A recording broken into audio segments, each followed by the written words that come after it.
Sa buhay, hindi ka matututo kung hindi mo tatanggapin yung consequences sa bawat pangyayari sa buhay at paligid mo. At kung ikaw man yung nagtataguyod sa iyong pamilya, ina ka man o ama, pakatandaan mo ito. Huwag mong gawing buhay ang trabaho na halos wala ka ng oras sa asawa at anak o pamilya mo.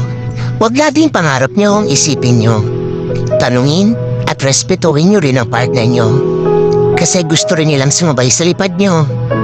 At para sa mga ama ng tahanan, pakatandaan niyo ito.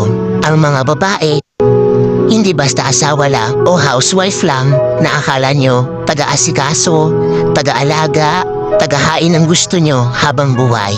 May mga pangarap din sila. At syempre tulad mo, napapagod din sila, physical at emotional. Huwag laging pairalin o unahin yung